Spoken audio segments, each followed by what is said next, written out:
Is about that time.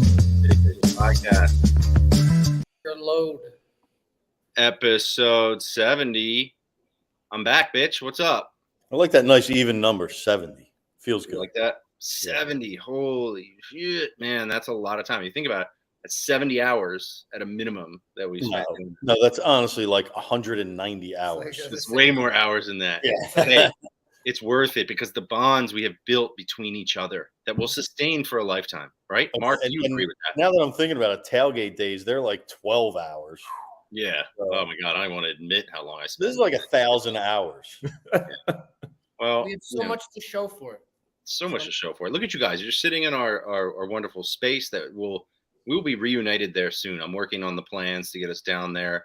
A lot of cool stuff happening. I feel like you guys are never going to join us down here again. I it's feel just, like it's me and Tom's right, place that's now. It Truth is, I just ate some, my wife made this soup, I had that real quick, say bye to the kids. I'm down here, it's like the concept of remote work. It's not as fun as being with you guys, but, here we are. I'm in the basement again. It's not about that, guys. It's about the discourse. It's about the content. And today, as you guys know, episode 70, grasping at straws.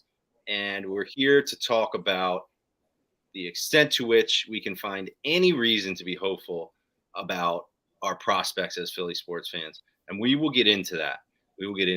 Now, I did want to start by talking about your noble efforts to host the podcast without me.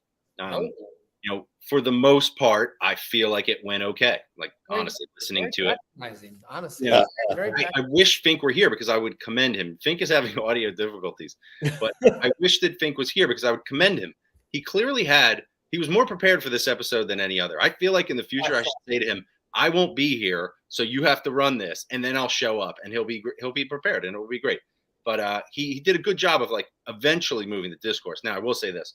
Starting with 1 to 2 minutes of trying to get Rock to turn his phone horizontally to get the video to look right on his phone while he's at a basketball game in a JCC, I don't know if I would typically go that route. That's not compelling content. Let's lure people in. It's like when you join the work Zoom call and they're like, "Are you muted? Are we muted? Is everyone ready? Are we muted? Let's make sure." You hear someone's dog in the background.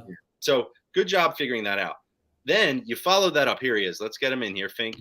You followed that up. You followed that amazing intro with 5 unadulterated minutes getting into the specific of Rock's pickup game and pickup games in general, which is stuff that people, they're looking for. You can't find that on the internet, hearing about average Joe pickup games. So the first 6 minutes of the podcast, I would say, stellar performance. Fink, before you joined, I was praising you. I said you were more prepared for that podcast than you've been for any podcast. I'm going to start telling you I'm not coming, so you show up as prepared. Can you speak to where your mind was at getting ready for that episode without me last week? Speak to your preparedness.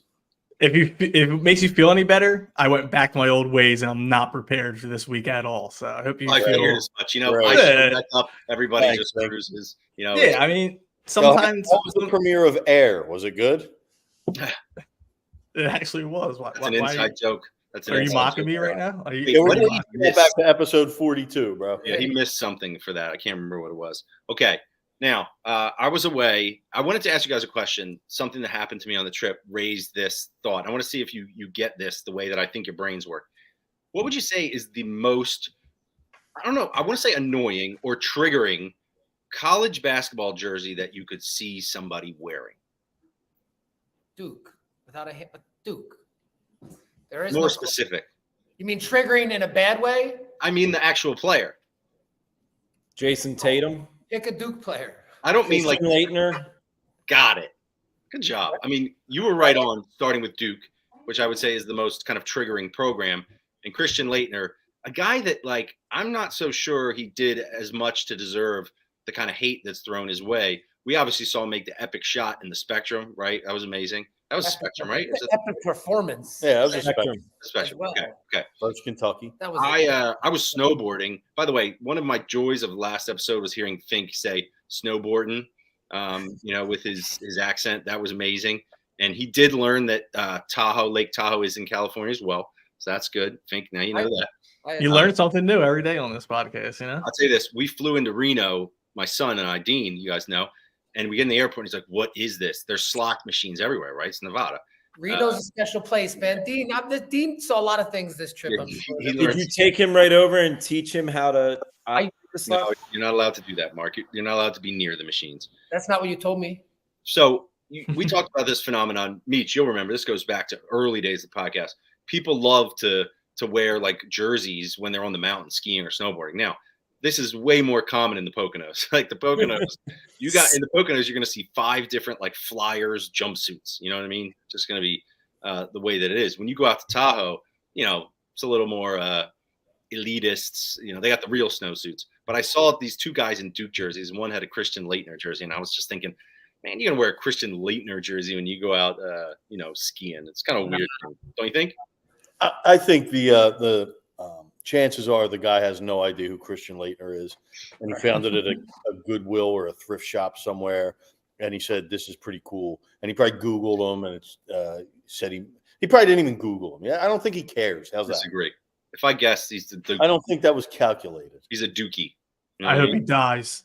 You hope he dies. Lake Tahoe Dookie. Yeah, that makes sense. Duke is a very elitist school. Yeah. Yeah, I don't More know. likely he went to Duke than is shopping in a thrift store if he's skiing at Tahoe. Did you guys see Absolutely. the 30 for 30 on late? Are you elitist? I mean, honestly, when I'm At out Lake Tahoe? when I'm engaging this activity and I'm paying the prices that you pay to go do it now, it feels very white. It feels very privileged. I'm not going to lie. But once you get in there and you start throwing your weight around in that deep powder, Fink, I can't explain it to you, buddy, but maybe I can get you out there. What do you think? No. Think No, you I little carved powder. I went skiing once, and when I was like, I used to go sledding all the time, and I broke my ankle sledding once, and I think we need a Pigeons getaway to Goodhart Yo. Scott. Yeah, you won't see him on the slopes. I'll be Goodhart, in you got us? Yeah, be on that that. would be now we're talking great Gotta go. ideas. I If think they I had, look like, good in a a snow ski suit, outfit, though. I'd do that, but you won't see me on skis or snowboard or anything. Yeah, Sorry. or Meech, I remember you established early on in the podcast that anytime your feet are on anything that's moving, that's not a good thing for you. Correct. You like to be stationary. Those are I barely even like being on an escalator. Like I was gonna say escalators probably do you in. Yeah, they once it comes to the top, I start to freak out a little bit. Yeah. What do you do at the airport? Do you take the tram, walking escalators? yeah, the runway, John. That's different. That's a But let's be honest. that's. Everybody, almost universally, when you walk up to that escalator, I'm just kidding about the escalator thing, by the way. I'm no. fine. it's- going Yeah, up. whatever, Hey, freak. That's different from skateboarding, surfing, skiing, or roller skating. But you got to line it up right. You walk up there and you're off rhythm. You got to pause for a second. You know what I mean? You know what I'm talking about. You might be able to actually bring a service dog when you travel, Meech, with that. I All wouldn't want to bring a service dog with me when I travel. So here's the deal, guys. You know we're here to talk about how depressing things kind of are. We're heading into the Super Bowl. I got to say, watching everything that's going on over the past couple of weeks, these big games, these big moments, has me just missing the feeling of being a part of it, and having that rooting interest which we had in the past. And desperate to get back there, looking forward at the landscape to think, what are the chances that we're going to feel something like that? And it doesn't look good. I'd be lying if I said it looks good. And we're going to go through, the teams and talk about where there might be, some hope. But I wanted to bring in a very special guest for this episode because and I think he's ready to go. I see there he is. Okay, cool. I'm going to bring this guy in a minute, but I have to tell you that some of you guys have heard me allude to the fact that I was in a band for many years. We started a band right before I went to college. I joined a band, and it became one of the most special time periods of my life for probably about 7 or 8 years. We started in a garage, and we got a record deal, and we toured all over the country, and we went to Japan and did all these crazy things. Big time. They're And it called the was- spin doctors. Yeah. we were like the spin doctors, just with any of the money or fame that came along with their right. So it was amazing, and since that time, Ryan, who I'm going to bring on in a minute, he's been one of my best friends since that time. We spent way too much time together in vans, in Motel 6s. I got stories. We could do a whole episode on the stuff that we experienced together. But he moved out to LA after the band kind of, I don't want to say fell apart, but we kind of threw in the towel, I guess you would say. He went on to be in a couple other bands. He went out to LA. He's been a singer, a songwriter, and producer for years and years and years. And I wanted to bring him on because recently something really special happened for him, and he's just my guy in general. And you got to know, he's one of the biggest Sixers fan ever. He's waving the flag out in California. He lives and dies with this stuff, and so I'm gonna bring him in here real quick. Let's get my man Ryan Ogren, OG Ren, in the house. Ryan, what's up, buddy? What's up, guys? What's up, Ryan? Ryan? Hey, Ryan, what's going on, brother? Ryan, you don't know this crew yet, but when you come out, I'm gonna have to get you involved and hang out. I was actually thinking we could do an acoustic show at the Coop. You know, it could be really cool. That's where Tommy and Mike Meach are in our official clubhouse. Light ready for you. Yeah. Amazing. Yeah, I actually don't play that much music these days. I work on it all the time, but I was telling Jesse earlier, like, I want to jam. I want to get together and play music because though I work on it a lot, I don't play music the same way I used to when me and Jesse played. So I miss it. Yeah, no, this guy has chops, dude. Let me tell you that. Yeah, I know he's been in the studio with some of the biggest artists that everybody knows. What, Lil Wayne, Maroon 5, Katy Perry. List goes on. You probably have some others. Come on, go ahead. Yeah, I got some stuff. Doja Cat, Kim Petras, Sweetie. I don't know, tons of stuff. Simple Plan. Like, you know, I worked with some bands that me and Jesse toured with as well. Sometimes I'm in the studio with these artists, and sometimes we're making songs and sending them, and then they cut stuff. So it's all over the place. But I definitely feel very fortunate to get to work with all these people. This guy just like, whereas I was like, you know what, I'm gonna turn tail, go get my law degree, try to make, you know, money being like a suit or some, you know, buttoned up dude. He just went out to LA and said, screw it. And so you guys know recently the Grammys the other night, a big event for everybody. You know, people seem to really love tuning into that, checking out everything that's going on. And I thought to bring Ryan on the show, not only because we have the connection to be in the band for many years, but it turns out that Ryan was one of the writers on a song that won a Grammy. And I want to get this right. This was, it's All My Love, right? All My Life. All My Life. I had it. Go ahead, it's Lil Durk featuring J. Cole. Song's called All My Life, and it won. Yep, that's the one. Banger. Absolute banger. Thank you, man. Thank you. Yeah, it won for best. Thank you, man. Thank you. Yeah, man, that's incredible. My son plays that, and that's cooler than me playing it. So that's no, it's exciting for sure. It won for best melodic rap performance, and really cool to be a part of that song. And didn't, you know, I don't know. You never think you're going to win these things. It's a funny situation with the Grammys because there's like the pre-Grammys and then the televised Grammys, and you know, this was on the pre-Grammys. And I was actually in Big Bear with my family. I have two boys, and we were like kind of snow tubing and stuff. And a buddy of mine actually won for Songwriter of the Year, a guy named T-Ron Thomas, who's an amazing songwriter, who's actually on the song All My Life as well. And my buddy texted me, and he's like, "Yo, T-Ron won Songwriter of the Year." And I was like, "Wow, this is crazy." And he said, "I think our award's coming up in a little bit." So he sent me the stream link. And within a few minutes, they were like, "Oh, best melodic rap performance." And they, you know, I think it was like Drake and I think Nicki Minaj were in it. And they were like, "All My Life, Lil Durk." And I was like, my wife was there and she was crying. And my sons were like, "Oh." And then no one was there to accept the award. And it was very just kind of like, All My Life wins. And Lil Durk's not there. J. Cole's not there. And the moment passed in an instant and it was over. And it was a funny situation, you know, for us to see that up in Big Bear. There was a storm coming in. We were trying to get out. But it was cool, and it's a cool thing, and my family's excited, and I'm grateful. And now Ryan, pardon my ignorance, but what was your like? Did you help with produce it? Did you help write the? So I write and produce music. Sometimes both, sometimes one on the other. You know, just a producer, just a writer. In this song, I was just a writer, and basically what my involvement was helping write that chorus, and I'm actually singing on it as well. And one of the guys that was there, the guy that I'm signed to, Dr. Luke, had the idea to pitch the song down and make us sound like kids. So that was kind of like the, you know, part of the thing where, you know, it was like, oh, this is really cool. But if we make ourselves sound like kids, that's you. The kid's voice is actually you. It's a bunch of it's basically all the people that worked on the song. But Luke, the guy that I'm signed to, does have two kids, and I think he threw them in and blended them in a little bit. So there is some kids. But it's like five guys, and they're like They're all late 30s or Grammy- 40s. Now, do the kids get Grammys too? That's only Well, right. that's an interesting thing because it's best melodic rap performance. My buddy is like, "Yo, we're a part of that performance." Yeah, everyone in the We should arrangement should yeah. technically. So I don't know if we're actually going to get a trophy for it. We'll see.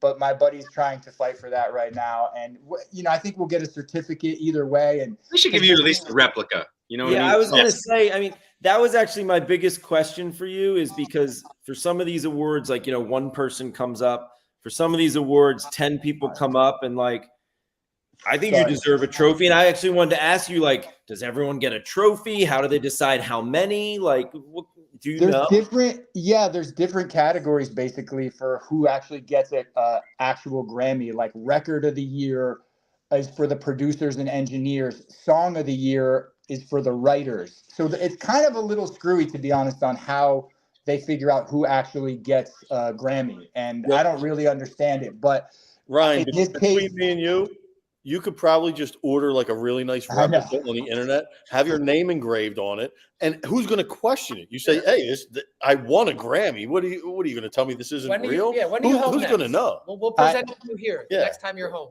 Yeah, I like love that. that idea.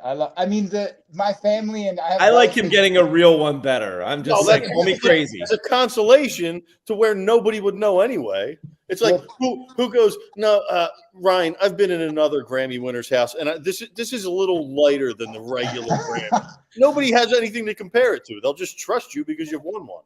It's true. It's true. It's a funny situation because I have a lot of family and people that are like, "Oh, my cousin won a Grammy." I'm kind of like, yes, I was part of a song that won a Grammy, and will I get one? I don't know. Yo, let that roll, bro. I know. But you've been working too hard. Let that roll.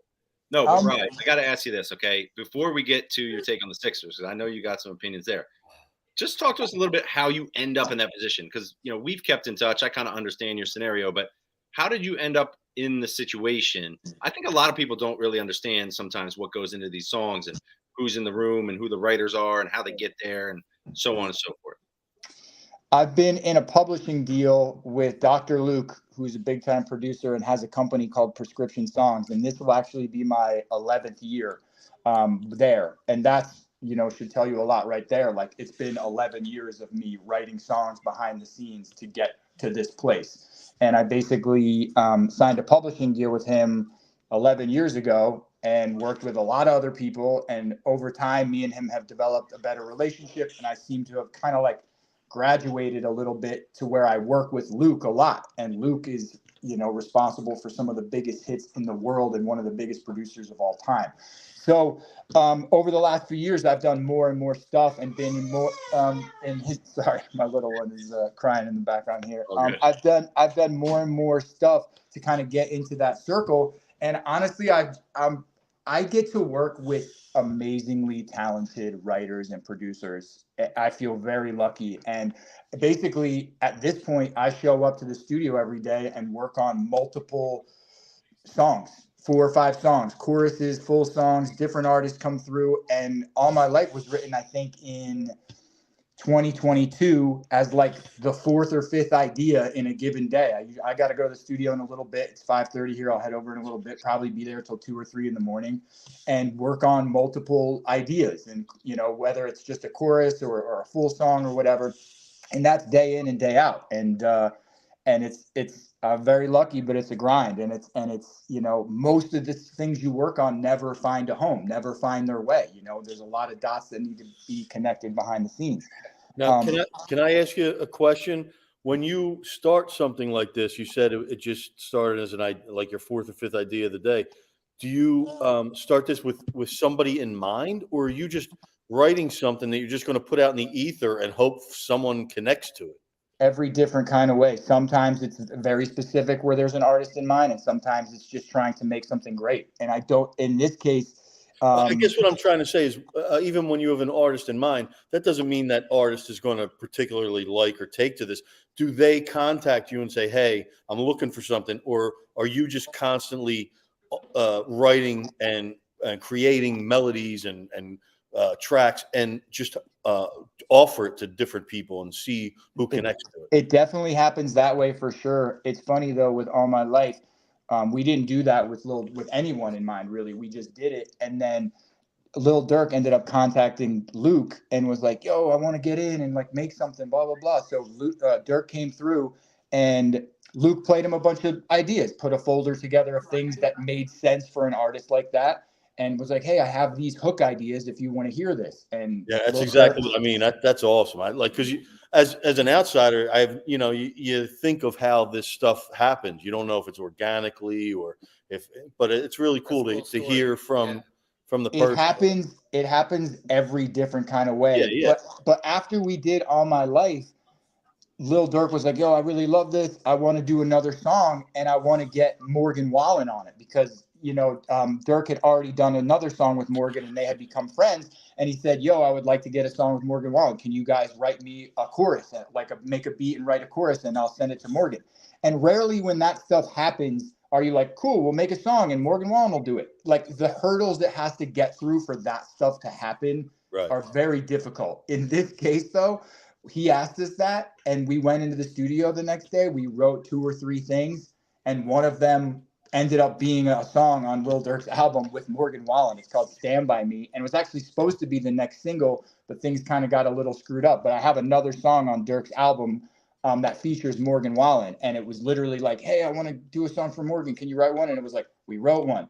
Durk liked it. Morgan's people liked it. Then he's on tour and he's got to cut it. There's so many things and it's got to sound good. And then we got to write verses. And it's just, there's so many things that need to line up from the start of a song to getting a song actually released that it's rare when that happens. So to actually say, hey, can you write this song? And for that to actually become the song that's used is just like, that's crazy to me because that rarely happens. Yeah. No, that's cool knowledge because like I have no idea how that stuff works. You know what I mean? Yeah, it's interesting to me. I don't think a lot of people do, and I've been fortunate enough to be in touch with Ryan since we played in the band almost 20 years ago, and I've talked to him all the time about the different ebbs and flows of the journey. So to see that happening is amazing. And I just got to ask you, Ryan, is that better, or was it times like this that really, do you feel like? I can just hear whining. I hear whining looking at you. So for anyone who's listening, not seeing, I've got a picture of Don't Look Down here with Ryan and I looking very emo, and Tom is inferring that there was whininess involved. And I'd say that's pretty accurate, Definitely accurate. The guy all the way on the right, you did him wrong. He looks like he's about 4'3", man. No, he is. That's T-Bird. Yeah, well, you bring him up to mess up the perspective, like Tom Cruise, man. Have somebody bend over. Yeah, you can't actually let people know that. That's T-Bird, dude. He's the drummer. Okay, just leave it. Just leave it. Okay, don't get involved in this. We don't need to. Him dirty.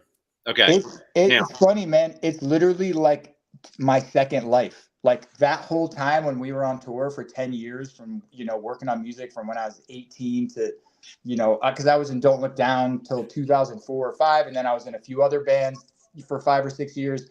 And the touring band life really feels like another life for me. And then when I stopped that and I got married and I started pursuing writing songs for other people, it's crazy. I really feel like I'm in a different life right now, like still lucky to work on music, but in a completely different way. And I feel lucky to have both situations happen, like to tour the country with my friends and play music, was amazing. And now I get to work on music in a different way and write songs. I just feel lucky every day, honestly. Like, I know it's cheesy to say, but I really feel lucky to just like make stuff out of thin air. And I'm like, well, here's an idea and try to see that through and be able to work with the people I work with. I just feel really, really fortunate.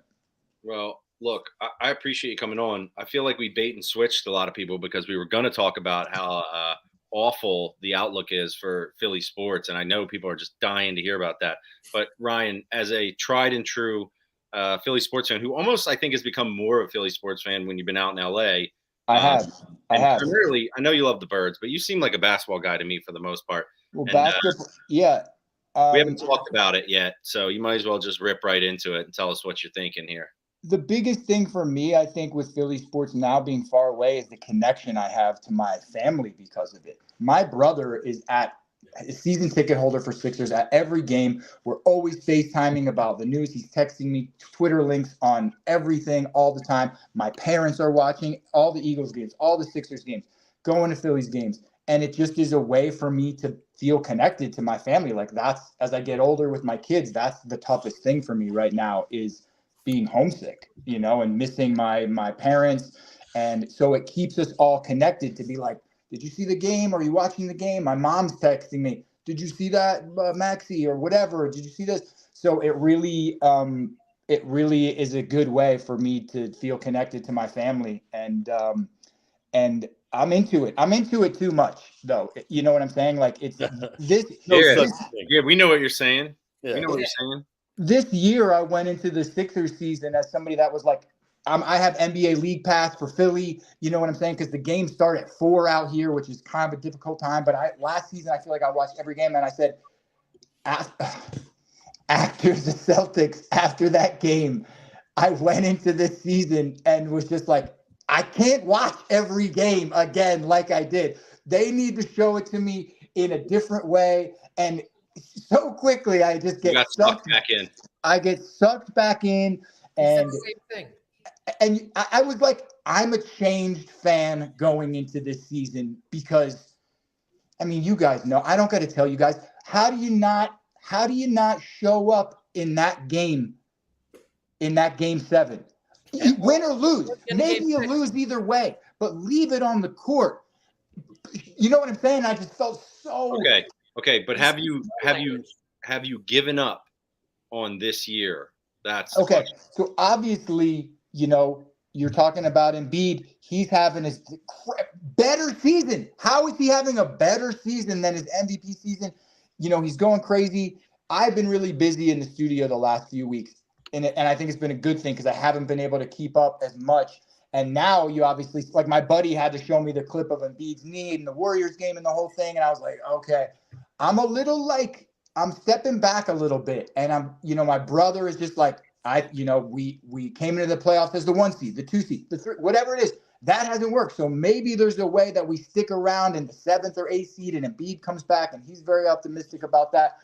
For me, I'm kind of just like, show me. We'll see, guys. Like, is Embiid going to be in shape to come? Like, how can you expect with this surgery that he's just going to somehow be in shape to make a playoff run? But I'm not counting anything out. I'm really just like, man, I love Maxey. I think Nick Nurse is bet. I'm loving this Doc Rivers situation, by the way, on another note, you know, on a side note here. But I'm kind of just like, let's see, guys. Let's see. You know what I'm saying? Is these role players going to step up?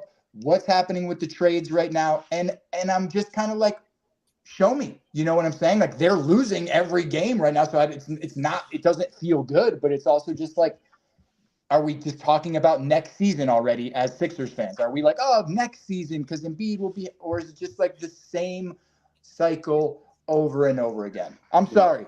Sorry just for just a rant. You don't have to apologize. It's the same cycle over and over again. Yeah. It is. It's easy. Ryan's got a lot to get out. He's got a lot of pent up Philly fandom out there in LA. Well, look, dude, congratulations on your success. You know, you're my man. I can't wait we're going to get together and play music soon. Remember about my Grammy idea. Here. I love that. I love that idea. You should really remember about my idea that you should get a real one. Look, if I get the chance, you know, it's hard to get a song that's even in a place to be nominated every year. So, you know, I'm working on some stuff now, though, that maybe has a chance to get nominated. So we'll see. Would love that. But just either way, feel Maybe lucky. you can produce a song for us. We'd love a Grammy. I did. Yo, We're like a boy band. Wait a I minute. did. He and I did the song. Our song. He may help me. That's Yeah. you're the City Pigeons theme. Yes, man. Oh, I mean, why didn't you? so we won a Grammy. Why do you open up this? That's No, I think I buried the lead. No. We won. Listen, when we were We're starting, basically a part of this Grammy. when we Yeah, started the podcast, I hit him up and was like, yo, I need a song for this podcast. He's like, well, what do you think? And I was like, well, I got this like bass line that I used to have back in the day. I always messed around with. So I played it and then he replicated it on the computer. And then next thing you know, we Yeah. cooked it up. Let me present this hypothetical. What if like Lil Durk hits him up and he's like, yo, send me a bass line. And he's like, dun, dun, dun, dun. And it's like, you got to call this track City Pigeons. And it wins next year's rap song of the year. Think about it, Brian. Stranger things have happened, man. Yeah. Stranger things have happened. Yo, For sure. and we'll all show up to the Grammy, so somebody will be there to accept it. Like, you guys could stay, you could be at the mountain. Like, we'll show up and accept it. And we'll So it's a insist great on thing. we'll insist We're on gonna collab. 6 real trophies. I love it. I Hey, love you heard it here, folks. The City Pigeons have won a Grammy Award. Thank you. Hey, I love what all you guys do, and I think this is super dope. And I'm grateful to talk to all you guys and meet you guys. And Jess, I love you, man. Our friendship means a lot, and you know, yeah, I love this whole thing. So we'll hang when I'm back, and I appreciate you guys having me on. All right, Thanks, dude. dude. Thank you, brother. Congratulations again. He's in the studio. Have a good session tonight, dude. Make another banger. All right. Thank you, guys. All right, dude. All right, peace. City Pigeons baseline, Little Dirk. Yes, sir. Yes, sir. We have to play the City Pigeons music while he leaves. Nah, so that obviously that was the last second kind of deviation from the plan. But considering the plan was to talk about how shitty everything is, Yeah, it was cooler than our original plan, believe me. Our theme song is produced by a Grammy Award-winning producer. That sounds. How We many gotta put that out podcasts there. We gotta put that out Yeah, there. Guess we what? should lead with that. I'm a writer Bio on that right song, now. right? He's the Look at get out of here, Right. Jesse. No. Where's your Grammy? Yeah. true story. That riff goes back to when we used to tour. I always had like a couple things that I made myself that I used to jam on, and like that was one I never did anything with. And then when Pigeons came along, I was like, let's go work. So, but yeah, that's good stuff. Ryan's a man. And look, now we got to get into this real quick. I think when it comes to the whole idea that we originally talked about grasping at straws, right? Trying to come up with ways to convince ourselves that something's going to get better. I'm not sure there's a whole lot there. It's funny. I was thinking about it, right? And I was like, all right, out of all the sports, like what do we have to look forward to? And obviously the Phillies are coming up, right? So I'm like, okay, what are the Phillies going to do? And I think everybody knows that they haven't really made any splash moves. And I heard people talking about they can still do things and whatever. What are you talking about? They signed Max Castillo today. Right. Max Castillo. Fucking nuts. Big time. You never know, by the way, you know, Starting what's with the gonna healthy turn out to be. rice. You never know. But so I'm thinking to myself, I'm like, all right, well, hey, we had Orion Kirkring as a young arm. That's good. I was like, don't we have other young arms? And I'm like, hell yeah. Andrew Painter, baby. Andrew Painter's going to come back this year, and we're going to kick that. You know, he's going to lead all the thing. And then I'm like, I wonder what's up with Andrew Painter. Google that up real quick. I'm like, Andrew Painter out Won't for pitch till entirety of- 2025. Yeah, he's not going to pitch all year. I was like, oh, dude. I was like, there's nothing to look forward to. Don't get me wrong. Like, the Phillies could be good again. Like, I'm not saying the Phillies couldn't be good. But after being good to the point you made the World Series, then the NLCS, like, what are the chances after that you go back and win the World Series? Let's be honest. And it's such a long season. Like you can't like the beginning of any baseball year is incredible because even if your team sucks, you have high hopes and. Yeah. So I was thinking about this, Meech, and as I thought through the different teams, I'm like, all right, what do we have to look forward to? A question about the mental approach to this whole thing that's bigger than that kind of occurred to me. And the question was, you know, can you enjoy the experience itself despite either your belief that the outcome will not be good or the outcome itself not being.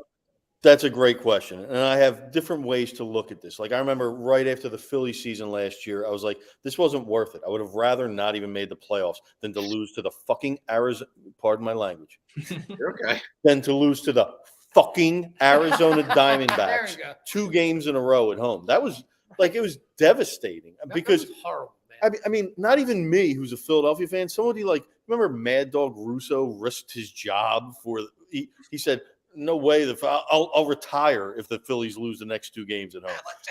It was just a certainty, and they had their 2 of their best pitchers, and it didn't work out. So I can't trust anybody. But you know what? Here's the one thing I take solace in. Like you see with what happened to Embiid this year, and it's like, oh, you give up on a season. But I remember one time I gave up on a season was. We had an MVP quarterback named Carson Wentz, and he tore his ACL against St. Louis late in the year. And not only did we give up on the team, the betting line setters gave it like that. We were underdogs the rest of the year, and we miraculously just kept winning with Nick Foles. BBN isn't walking through And that it was door. like a miracle. And sometimes those type of things happen. So maybe it's going to take something like that where we just lose all faith and then something miraculous happens. But I mean, that's not something to bank on. I'd rather just have a really good fucking team. You know what I mean? So it's hard. You have to enjoy the moments, because if you don't, then you're just going to be a miserable prick your entire sports fandom, and you're better off not following sports, because it's not fun to hang around those people, to talk sports with those people, where it's like, who gives a shit? They're just going to lose in the second round anyway, which might be reality, but just enjoy the 70-point game along the way. Right. Enjoy the maxi 50-point game. I'm a hater. That's what I need to stop hating on. You're too far away, bro. You got to come into the foreground if we're going to hear what you have to say, Tommy. Come on, step up. You too angry? Look, here's what I know. It's tough because whether it's the Eagles or the Phillies, Sixers to a lesser extent because they haven't made it past the second round, but those teams have made it pretty much to the pinnacle, right? And so your expectations moving forward are, can we get past where we've been? It's like the Sixers, but in this case, it's like get over the hump. So it's almost like anything short of that is going to suck. And you're looking at what's going on and you're thinking, yeah, I don't see that. And that's my question, right? Is knowing that we come around to next season. Let's say we're going to the game in Brazil, baby. All right. We're in Brazil. We made it down there. Somehow we finagled our way down there and we're going to the game. Like, we're still all in and we're pumped and we're like, let's go. But as we sit here right now, we're thinking to ourselves, what's to say that's not going to end in a similar fashion? Can they really fix enough things to get to where we want them to get to? And in the back of your mind, you're kind of like, which makes it, to your point, Meech, having the trust issues. Do we want to go through all that? Like, is it fun enough? I think it is, but you expend a lot of time and money and energy, and then, you end up not getting to where you want to get to, which is, by the way, having a game coming up on a weekend like this and being all in and like just so pumped up about it, The ride's half the fun. You have to enjoy the that's season exactly to get there. I'm with you. You have to enjoy the little things, or whatever you want to use, because like the 70-point game, there's people that, like you said, are miserable about that. Why would you be miserable watching a franchise center drop 70 points for your team as you are going for a title? Like, we get it. Like, it's not the second round, but that's something that you have to enjoy. That's greatness.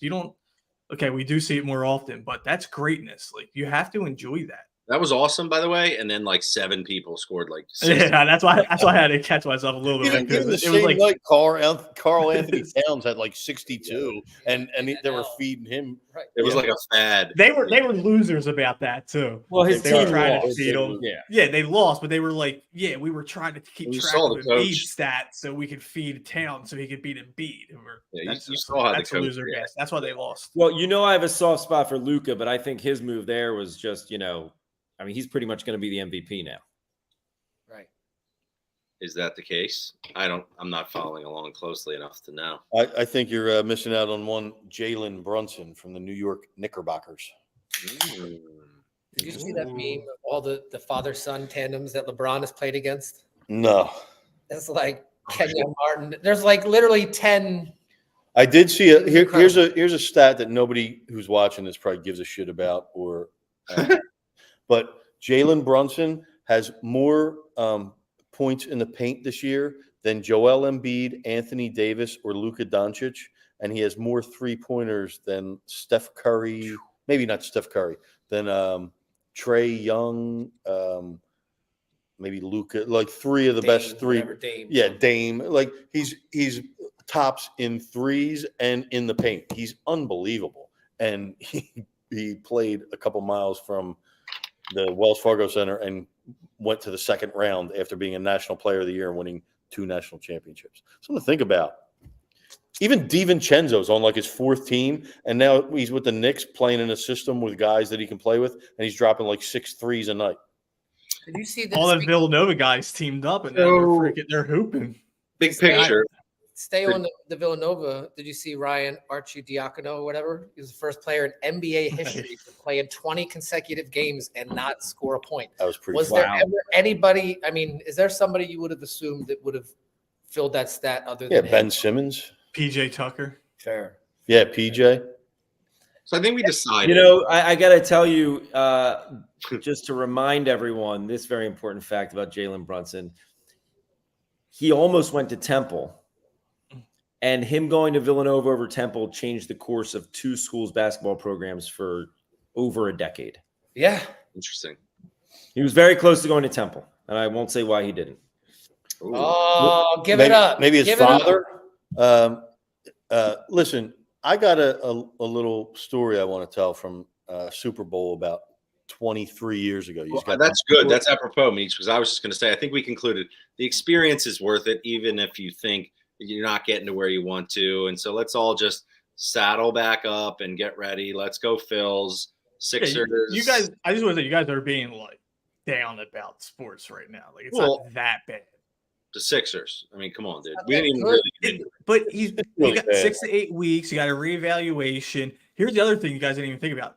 Next year, if you look at the cap sheet, you have Embiid, Maxey, and Paul Reed. What is this, fucking Adrian Wojnarowski here? Now we're going to build around Embiid and Maxey like we should. Maury's going to have all the money to spend. We got the assets.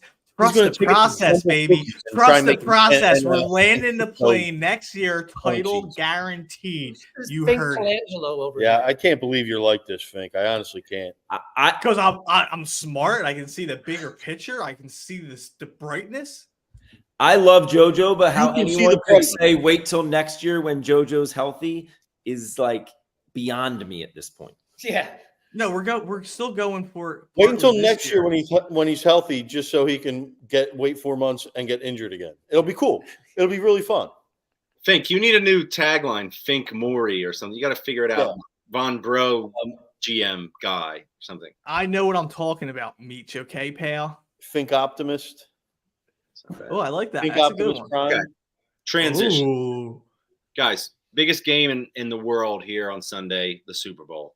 And, I'm obviously salty about it because the Eagles aren't in it. And so I'm hating on it, which is why I posed the question, does the Super Bowl suck?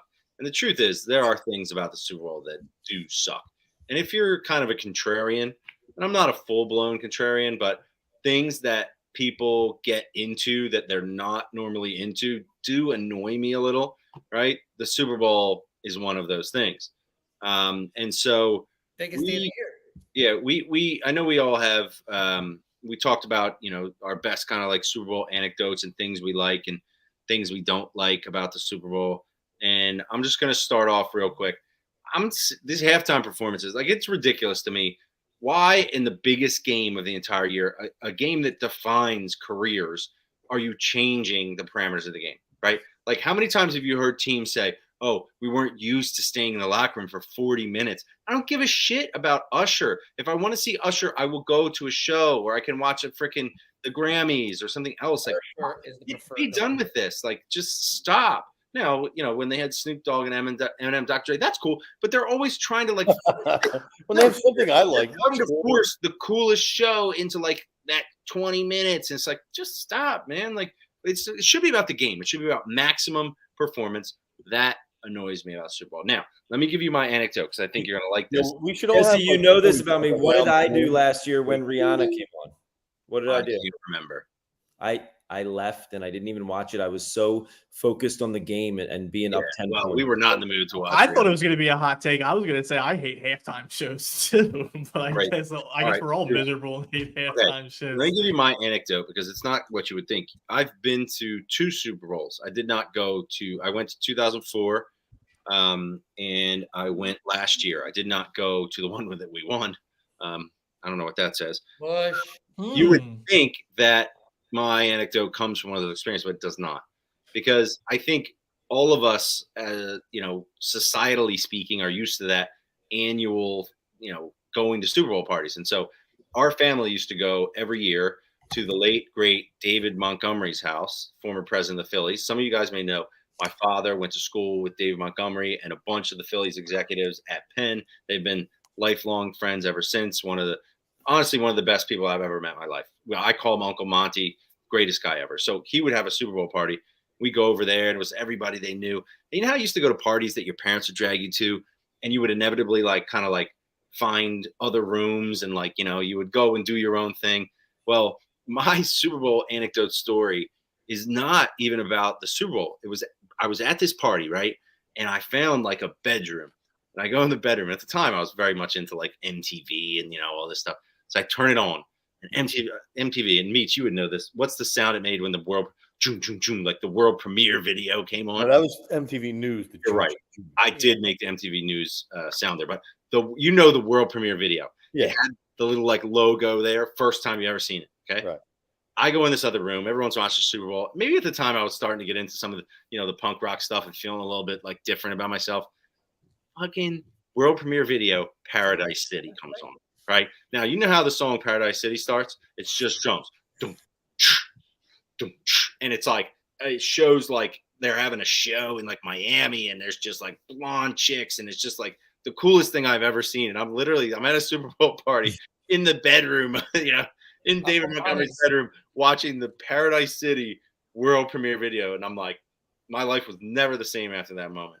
That's listen, I know you wouldn't tell anything slanderous, but when you led that story off, when you were in a multi-millionaire's house and you went off to a bedroom and you found something, I thought this story was going to be totally different.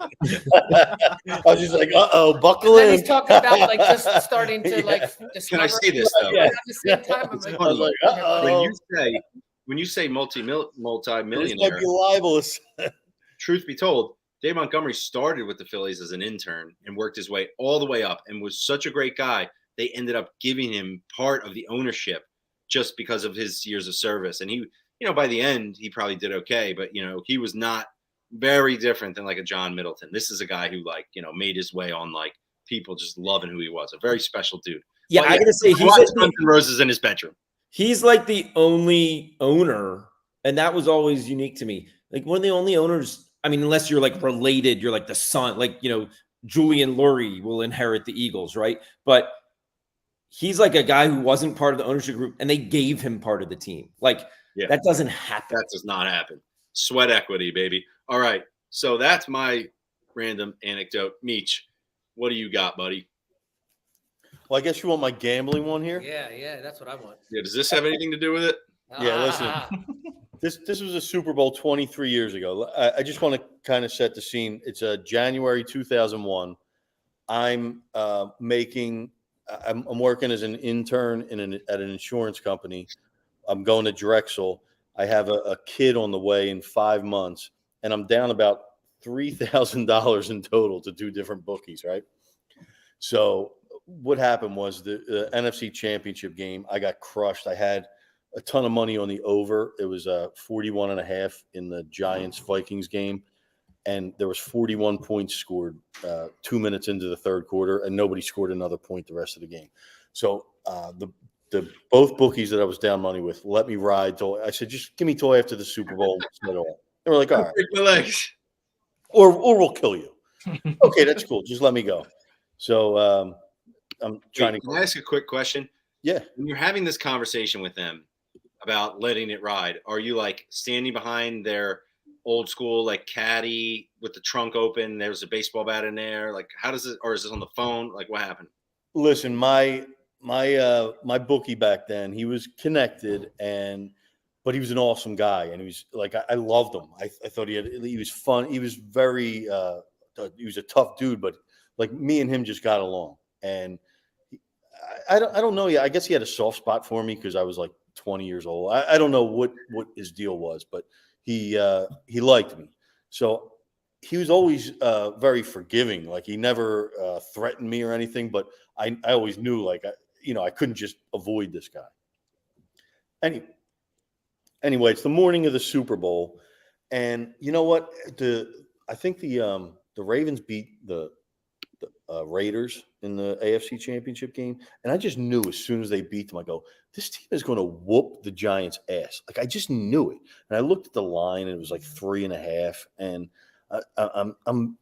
you ever envision how a game is going to go in your head, and the game goes exactly that way? Well, I went to the bookies. His little thing in the morning, he said he had prop bets. So I got sheets with the prop bets if you want to pull them up. And this wasn't common in 2001. I mean, nobody had these, and they were rare. And And like nowadays, props come and go. Like every 10 minutes, the odds change. These he gave them to me at the beginning of the day, and they stayed the same the whole day. Like no matter what anyone bet. Well, I was looking through them, and I'm thinking how the game goes, and I just started picking different bets. This is my doodling on each of these papers as well. And I just started picking different bets out, and I'd see like one of the bets was if there'll be a score in the last 2 minutes of the game or a quarter. Was plus money. Longest field goal, I knew they had Matt Stover. I was like, he's going to kick a long field goal. Giants points total, I took the under. Punts over was 12.5. I took the over. Ray Lewis tackles, I took the over. Like every prop I bet, I even went this far to where I was betting with two different bookies, and the one bookie only had a few prop bets. And one of his props, he had Tiki Barber over 39.5 yards. And my other guy who I got the sheet from, his over-under was 63.5. So I bet 100 on the under here and 100 on the over here, and it ended at like 40-something. So I won both of them. I won every fucking bet I put in this day. I was like 14-0 with one guy, 3-0 with another, and then I sat on people's bets who were calling me, asking me to call them bets for them, taking the Giants. I mean, everything I hit. I don't know if one of these you could turn to the back, and it was no, keep going. I think it's like the fourth one.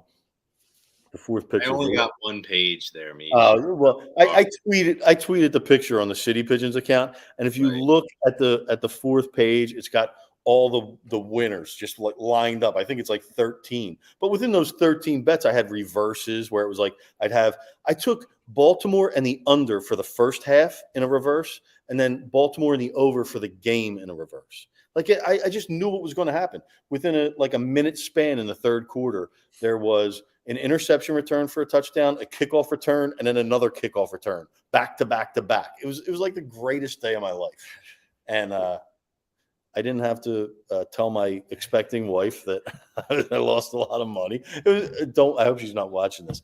I still don't know if she knows. But I just have a quick question. What the hell is going to happen in this Super Bowl, and are you going to give it to us in advance? Well, see, I don't have the same type of feeling about this Super Bowl, and I've had such bad beats lately that I'm on a little hiatus myself for the next few days. It's getting real. I've lost 4 parlays by 1 point, not just one leg, 1 point, and it's getting to me. Like it's affecting my mental state. So I'm gonna ease off. I have a risk-free bet for the Super Bowl. I'll put it on the City Pigeons, but it probably won't win, so don't trust it. But that was my most memorable Super Bowl ever. 2001 Giants-Ravens. Shout out Trent Dilfer. Shout out Brandon Stokely. It was just a great day. Tony Siragusa. Yeah, shout out them all. Jamal Lewis scored a touchdown. You're on mute, Jeff. Was that Neil O'Donnell? Neil O'Donnell for who? What didn't he quarterback the Ravens there? Or no, it was Trent Dilfer. Trent Dilfer versus drunk Kerry Collins. Agent Goodhart, normally good on this kind of stuff. Well, aren't Neil O'Donnell and Trent Dilfer sort of the same person? I messed up and Neil O'Donnell played for the Pittsburgh Steelers. Did he ever play for the Giants? Anyway. Who? No, I was thinking Neil O'Donnell on the Ravens, which I think he did play for a little bit, but I could be wrong. My first error. Right. Okay. Anyone else want to share a Super Bowl anecdote? Okay. So I do want to talk a little bit. I have an anecdote. I do. I just asked that, and you didn't say anything. Well, I didn't wait until I started saying something else. A dramatic pause. We don't have to be in a hurry. We're in the 54th minute. We're trying to hurry. I just told like a 5-minute story. I bullshitted my way through it. I had so many more details. Go ahead, dude. So I knew you guys weren't going to let me ask about this. So, because you've ignored the topic, but it actually relates to Meech's gambling sheets. So it's amazing that you still have those sheets. And I'm wondering if you ever thought about throwing them away. And like, I have a lot of items that I've accumulated like that a lot of other people would throw away. And it's very impressive that you still have those sheets here 22 years later. 23. 23 years later. Here's the deal. If I would have went 7-3 in that Super Bowl, I would have threw the fucking sheet away that night up. I would have went like this. I went like fucking 17-20-0. So I agree. Put them in a special envelope, and I put them in a drawer, and I'm never letting them go. I might. Well, I agree, and that's the easy answer. But you also have to be a certain kind of person to keep that long and keep track of it. Weirdo. Degenerate weirdo. Okay, so I was doing some clean out of my basement this past week, and I came across a bunch of DVDs of amazing TV show series, 24, old movies, like, great movies. And I came across a bunch of VHSs of old sporting events that I recorded back in the day. The Bulls Jazz game 6 in 94 that they won by 1 point and Jordan dropped 45 points. I came across the Phillies team year movie from the year I worked for the Phillies in 2000. And I just got me thinking, Playboy VHS by chance? It got me thinking, these things have now moved with me, like multiple residences. I made sure they didn't get thrown away, like in my parents' houses when I went to college. And I was like, am I ever going to watch these again? And people would say, well, you can get it on YouTube, but I would never go watch that on YouTube. Like, do I just hold on to this stuff, or what do I do? Physical media, because there's movies that you can never see again. They're not streaming. If you have a good movie on DVD, keep it, and keep a DVD player. It's so smart. You can watch it whenever the fuck you want. I hate to tell you, okay. So I'm keeping the Jazz game 6 on VHS. No, that shit is all on the internet. It's on the cloud. It's never going anywhere. It will always be there. Throw that shit out. That's not true. That is true. What about if the cloud collapses? Then what do you do? And the cloud will collapse. Okay, then Mark's going to become president by showing the Jazz Bulls game 6 because that's the only media left in the entire world. Will become the most valuable currency in the world. Fink, do you print out all your iPhone photos too and put them on the wall?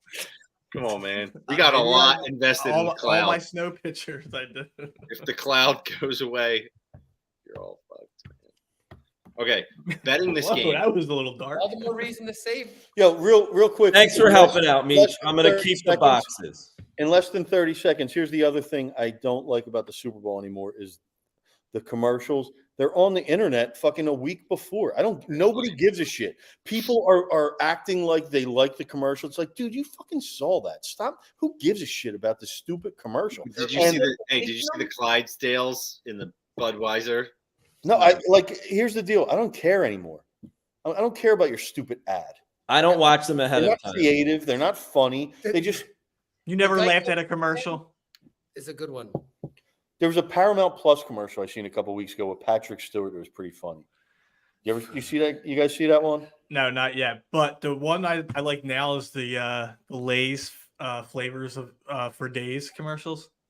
He keeps on going to the checkout, and it's the same lady, and he's like in hell. No, you didn't see it, Meech?